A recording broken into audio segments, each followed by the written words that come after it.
ኬቡር መልቲሚዲያ ፕሮዳክሽን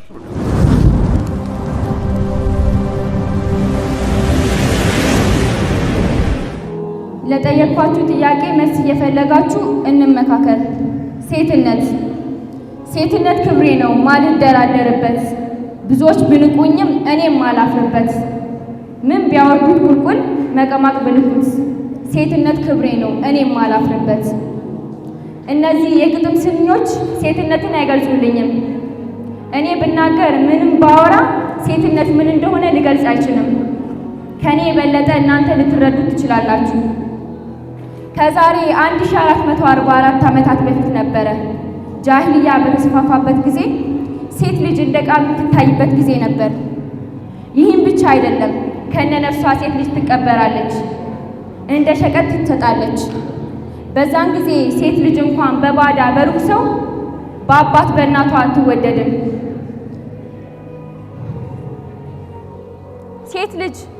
ሴት ልጅ ከተወለደች እንደ ንቀት እንደ መዋረድ ነበር የሚታየው።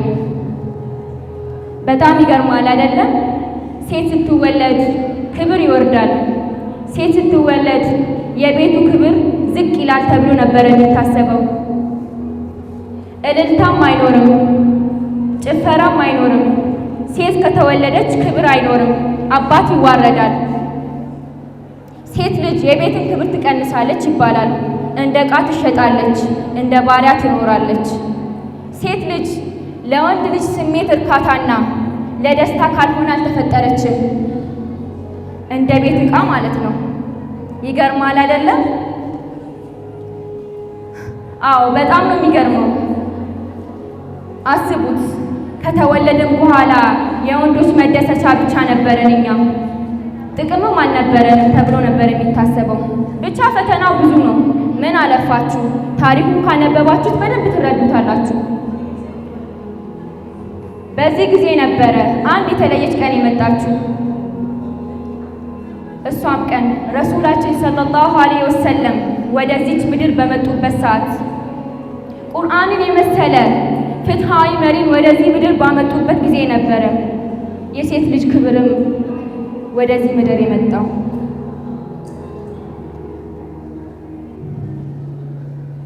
አዎ ረሱላችን ከመጡ በኋላ እስልምና ከተስፋፋ በኋላ ሴት ልጅ መከበር ጀመረች። ፍቅር ተሰጣት፣ ከፍ ተደረገች፣ እንደ ሰውም ታየች። አላህ ሱብሓነሁ ወተዓላ በእኛ ስም አኒሳ የሚለውን የቁርአን ሱራ አወረደልን። ተከበርን። እስልምና ሲስፋፋ የሴት ልጅ ክብርና መብት በዛ ልክ ተስፋፋ። ረሱላችን በሩን ሲከፍቱልን እኛም በዛ በር ተጠቅመን ታየን። አይሻ፣ ኸዲጃ ወጡ፣ ሁሉም በአደባባይ። አንድ ጥያቄ ልጠይቃችሁ፣ እኛ የት ነው ያለነው? ልክ እንዳለፉት ሰሃቦች እየኖርን ያለነው? የተሰጠንን ክብር እየተጠቀምንበት ነው ወይስ ከተሰጠን ክብር ዝቅ ብለናል? አልሐምዱሊላህ እስልምና ከሚገባን በላይ ሰጥቶናል። በጣም ትልቅ ክብር ሰጥቶናል። እኛ ግን በቦታው አይደለንም። ብዙ ካፊሮች ሊናገሩ ይችላሉ፣ ሴት ልጅ በእስልምና ተዋርዳለች፣ ተሸፋፍና ነው የምትሄደው፣ እንዲህ ምናምን። እንደዛ አይደለም። እኛ መሸፈናችን ክብራችንን ከፍ አድርጎታል። ያገኘ ቆሻሻ አያርፍብንም። የማንም ውሻ መጥቶ አይጣበቅብንም። ከፍ ተደረግን፣ ተከበርን እንጂ አልተዋረድንም። የዛኔ የነበሩ ሴቶች ስብዕናቸው ይለየ ነበረ። አለባበሳቸው፣ አነጋገራቸው፣ አስተሳሰባቸው በጣም የተለየ ነበረ። እንዴት ብዬ ልግለጽላችሁ? በጣም ይለየ ነበረ።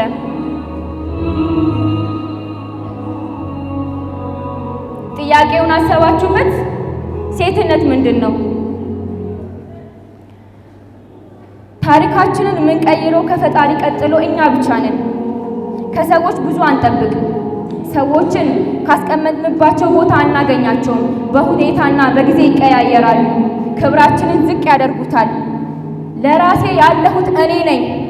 እኔ ለራሴ እበቃለሁ ከአላህ ቀጥዬ እንበል። እንደዛ ብለን ማሰብ ስንጀምር ስኬታማ እንሆናለን። በህይወት ከፍ ያለ ቦታ ላይ እንደርሳለን። እስቲ የመልካም ሴቶችን ስነ ምግባር አንዳንድ ልግለጽላችሁ። የመልካም ሴቶች ስነ ምግባር ሲራመዱ የተረጋጉ፣ ሲናገሩ ቀልብ ውስጥ የሚገቡ፣ ከምላሳቸው የሚወጣ ጥሩ ነገር እንጂ መጥፎ ነገር የማይወጣቸው፣ ልክ ረሱላችን ሰለላሁ ዐለይሂ ወሰለም በነበሩ ጊዜ እንደነበሩ አይነት ሴቶች ናቸው።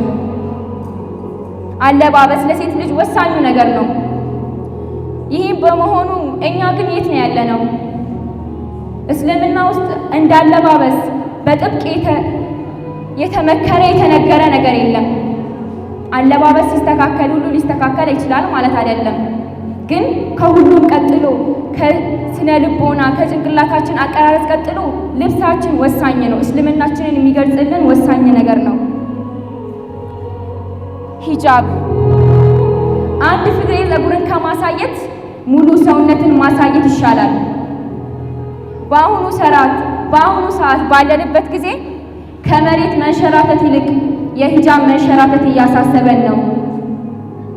ቤቢ ሄር አላችሁ አምነናል። እባካችሁ የተሸፈናችሁት ከፊት ቤቢ ሄር የሚለው ሳይቀር ከኋላ ማጎፈሪያ ተብሎ ቤቢ ትራስ መጥቷል። እህቶች እባካችሁ ተስተካከሉ፣ እንጠየቅበታለን። ፀጉሯን እንደ ግመል ሻኛ ከፍ አድርጋ የምትሄድ ሴት ትጠየቅበታለች። ከሙስሊም ሴቶች የማይጠበቁ ነገሮች እየተከሰቱ ነው እናያለን። አላህ ረህመቱን ያድርግልን። ምንም ብናጠፋ ይምረናል። ግን ሞት ወደኛ መቼ እንደሚመጣ ሁላችንም አናቅም። እኔ እንዲህ ያወራኋችሁ ልሞት እችላለሁ። አላሁ አለም። ምን ያህል እድሜ እንደምንኖር ሁላችንም አናቅም። ተውበት እናድርግ፣ ወደ አላህ እንመለስ፣ ወደ እሱ እናልቅስ። ኢንሻአላህ አላህ ይምረናል።